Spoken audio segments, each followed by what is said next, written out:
നമസ്കാരം. മലയാളി വാർത്തയിലേക്ക് സ്വാഗതം. ചരിത്രം കുറിച്ച് എംബാപ്പെ. കളിയാകുമ്പോൾ ജയിക്കും തോൽക്കും. സമ്മർദ്ദത്തെ അതിജീവിച്ച കഥ പറഞ്ഞ് മെസ്സിയും ജോക്കോവിച്ചും. മിയാമിയിൽ ഗോൾ ഫെസ്റ്റ് ഫ്രാൻസിനെ 4-6 ഗോളുകൾക്ക് തോൽപ്പിച്ച് ഇംഗ്ലണ്ടിന് 3-ാം സ്ഥാനം. ഇന്ന് രാത്രി 12:30 ലോകം കാത്തിരിക്കുന്ന ലോകകപ്പ് ഫൈനൽ. ലോകം ആവേശത്തിലാണ്. അതേസമയം കളിക്കളത്തിലെ സമ്മർദ്ദത്തെ എങ്ങനെ നേരിടാം എന്നതിനെ കുറിച്ച് പരസ്പരം സംസാരിച്ച് ഫുട്ബോൾ ഇതിഹാസം ലയണൽ മെസ്സിയും ടെന്നീസ് ഇതിഹാസം നൊവാക് ജോക്കോവിച്ചും.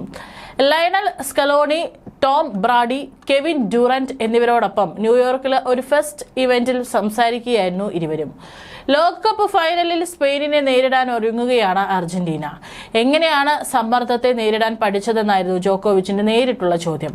സമ്മർദ്ദത്തെക്കുറിച്ച് ഞങ്ങൾ ഒരിക്കലും ചിന്തിച്ചിരുന്നില്ലെന്നായിരുന്നു മെസ്സിയുടെ മറുപടി. പകരം അതിനെ സ്വാഭാവികമായ ഒന്നായി കരുതി. വളരെ സന്തോഷത്തോടെയും ആഗ്രഹത്തോടെയുമാണ് ഓരോ കളിക്കും ഇറങ്ങിയത്. എന്നാൽ എതിരാളികളും കളിക്കുന്നുണ്ടെന്നും വിജയം എല്ലായ്പ്പോഴും കൂടെ ഉണ്ടായിക്കൊള്ളണമെന്നില്ലെന്നും ഒപ്പം തിരിച്ചറിഞ്ഞു. വിജയത്തേക്കാൾ കൂടുതൽ പരാജയമായിരിക്കും ഉണ്ടാകുകയെന്ന് ചെറുപ്പത്തിൽ തന്നെ മനസ്സിലാക്കിയിരുന്നു. ഒരു വ്യക്തി എന്ന നിലയിലും ഒരു കളിക്കാരൻ എന്ന നിലയിലും തന്നെ പരുവപ്പെടുത്തിയത് ഈ ചിന്തയാണെന്ന് മെസ്സി പറഞ്ഞു. ലോകകപ്പിൽ തുടർച്ചയായി 2ാം തവണയാണ് അർജന്റീന ഫൈനലിലെത്തുന്നത്. ഫിഫ റാങ്കിങ്ങിലെ 1ഉം 2ഉം സ്ഥാനക്കാർ ഫൈനലിൽ ഏറ്റുമുട്ടുന്നു എന്ന പ്രത്യേകതയും ഈ മത്സരത്തിനുണ്ട്. കിരീടം നിലനിർത്തി ചരിത്രം കുറിക്കാനാണ് അർജന്റീനയുടെ വരവെങ്കിലും സ്പെയിനിനെ തോൽപ്പിക്കുക അത്ര എളുപ്പമാകില്ല. ഫിഫ ലോകകപ്പ് 2026 3ാം സ്ഥാനക്കാർക്കായുള്ള ആവേശ പോരാട്ടത്തിൽ ഫ്രാൻസിനെ തകർത്ത് ഇംഗ്ലണ്ടിന് 3ാം സ്ഥാനം. ഫ്ലോറിഡയിലെ ഹാർഡ് റോക്ക് സ്റ്റേഡിയത്തിൽ നടന്ന ഗോളടി പൂരത്തിനൊടുവിൽ 4-6 ഗോളുകൾക്കാണ് ഇംഗ്ലണ്ട് വിജയം പിടിച്ചെടുക്കിയത്.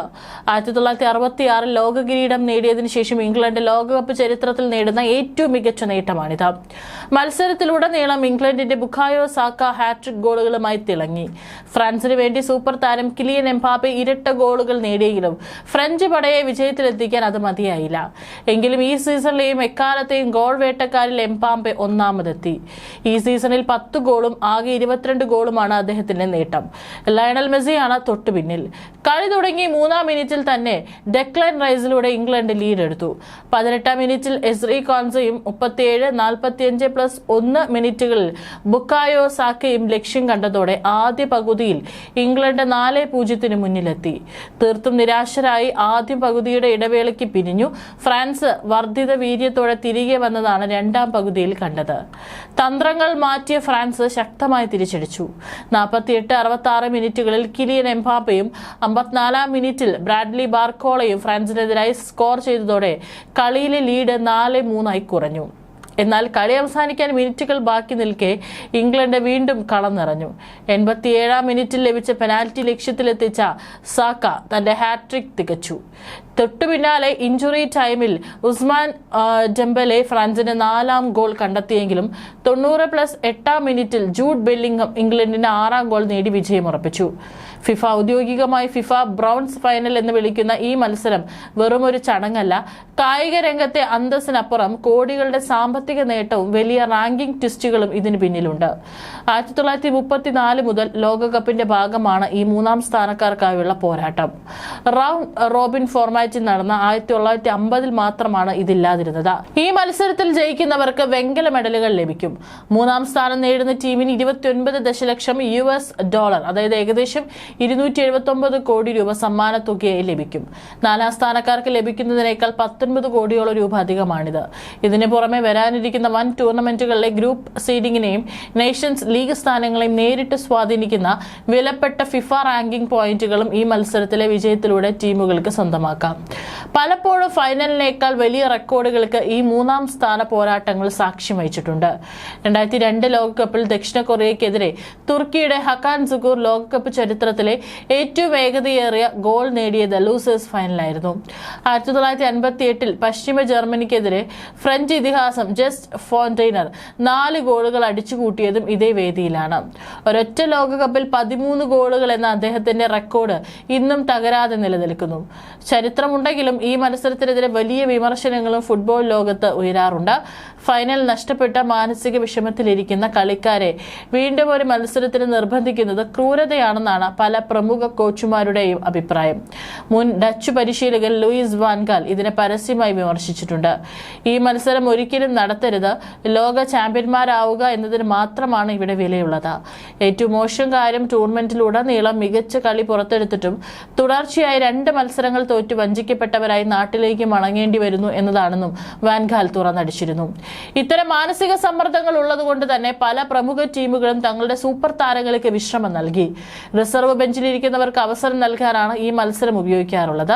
എങ്കിലും ലോകവേദിയിൽ 3-ാം സ്ഥാനത്തോടെ ടൂർണമെന്റ് അവസാനിപ്പിക്കുക എന്നത് പല രാജ്യങ്ങൾക്ക് ഇപ്പോഴും അഭിമാനകരമായ നേട്ടം തന്നെയാണ്. അർജന്റീനയും സ്പെയിനും തമ്മിലുള്ള ലോകകപ്പ് ഫൈനലിന്റെ മണിക്കൂറുകൾ മാത്രം ശേഷിക്കെ മത്സരം നിയന്ത്രിക്കുന്ന സ്ലൊവേനിയൻ റഫറി സ്റ്റാൻകോ വിൻസിച്ച് മുന്നറിയിപ്പുമായി സ്പാനിഷ് പരിശീലകൻ ലൂയിസ് ഡെല്ലാ ഫുയിന്റിന്റെ നിയമങ്ങളിൽ ഒരു വിട്ടുവീഴ്ചയും കാണിക്കരുതെന്നും റഫറിമാരും വാർ നിയമങ്ങൾ കൃത്യമായി പാലിച്ച് മത്സരം നിയന്ത്രിക്കണമെന്നും ലൂയിസ് ഡെല്ലാ ഫുയിന്റ് വ്യക്തമാക്കി. ഫുട്ബോൾ നിയമങ്ങൾ അനുവദിക്കുന്ന പരിധിക്ക് പുറത്തേക്ക് ഒരു ടീമിനെയും പോകാൻ അനുവദിക്കരുതെന്നും റഫറിയിൽ പൂർണ്ണ വിശ്വാസമുണ്ടെന്നും അദ്ദേഹം പറഞ്ഞു. ഈ ലോകകപ്പിൽ റഫറിമാരുടെയും വാർ തീരുമാനങ്ങളുടെയും പേരിൽ വലിയ ചർച്ചകൾ ഉയർന്ന സാഹചര്യത്തിലാണ് സ്പാനിഷ് പരിശീലകന്റെ പരാമർശം ചർച്ചയായത്. ഈ മത്സരത്തിൽ ഏറ്റവും പ്രധാനപ്പെട്ട ഘടകം റഫറിയുടെ പ്രകടനമാണ്. നിയമങ്ങൾ കർശനമായി നടപ്പാക്കണം, ആരെയും പരിധി ലംഘിക്കാൻ അനുവദിക്കരുത്. റഫറിമാരിൽ എനിക്ക് വിശ്വാസമുണ്ട്, ഞങ്ങൾ എങ്ങനെയുള്ള മത്സരം കളിക്കണമെന്നതും വ്യക്തമായി അറിയാം, ഡെല്ലാ ഫ്ലൂയിന്റ് പറഞ്ഞു.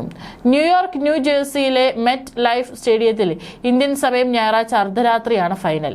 45-കാരനായ സ്ലാവ്കോ വിൻസിച്ച് തന്റെ കരിയറിലെ ഏറ്റവും വലിയ മത്സരമാണ് ഇപ്പോൾ നിയന്ത്രിക്കുന്നത്. 2022 ഖത്തർ ലോകകപ്പിൽ അരങ്ങേറ്റം കുറിച്ച അദ്ദേഹം അർജന്റീന സ്പെയിൻ ഫൈനലിലൂടെ ലോകകപ്പിലെ 6-ാമത്തെയും ഈ ടൂർണമെന്റിലെ 4-ാമത്തെയും മത്സരം നിയന്ത്രിക്കും. വിൻസിച്ചിന് അർജന്റീനയുമായി പ്രത്യേക ബന്ധവുമുണ്ട്. 2022 ലോകകപ്പിൽ സൗദി അറേബ്യക്കെതിരെ അർജന്റീന 2-1 പരാജയപ്പെട്ട മത്സരത്തിൽ റഫറിയായിരുന്നു അദ്ദേഹം.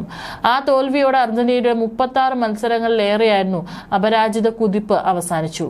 അതേസമയം കോർണറിന്റെ ലിയാൻഡ്രോ പരേഡിനെ ഫൗൾ ചെയ്തതിന് അർജന്റീനയ്ക്ക് അദ്ദേഹം പെനാൽറ്റി അനുവദിക്കുകയും അത് ലയണൽ മെസ്സി ഗോളാക്കി മാറ്റുകയും ചെയ്തിട്ടുണ്ട്.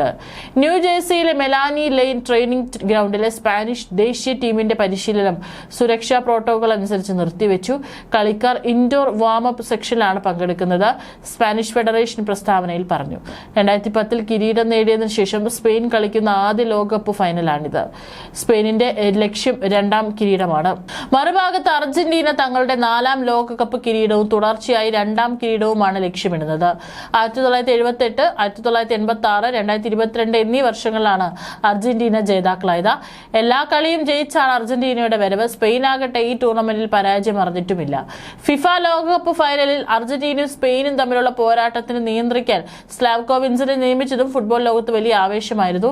സഹപ്രവർത്തകരുടെ അഭിനന്ദനങ്ങൾക്കിടയിൽ ലോകകപ്പ് ഫൈനലിലെ റഫറി ജേഴ്സി അഭിമാനത്തോടെ ഏറ്റുവാങ്ങുമ്പോഴും തന്റെ കരിയർ തകർച്ചയുടെ വക്കിലെത്തിയ ഒരു കാലഘട്ടത്തെക്കുറിച്ചും അദ്ദേഹം ഓർക്കുന്നുണ്ടാകാം. 2020 ബോസ്നിയ ആൻഡ് ഹെർസോഗോവിനയിൽ നടന്ന ഒരു പോലീസ് റെയ്ഡിൽ ഉൾപ്പെട്ടത് വിൻസിച്ചിന്റെ കരിയറിൽ വലിയ തിരിച്ചടിയായിരുന്നു.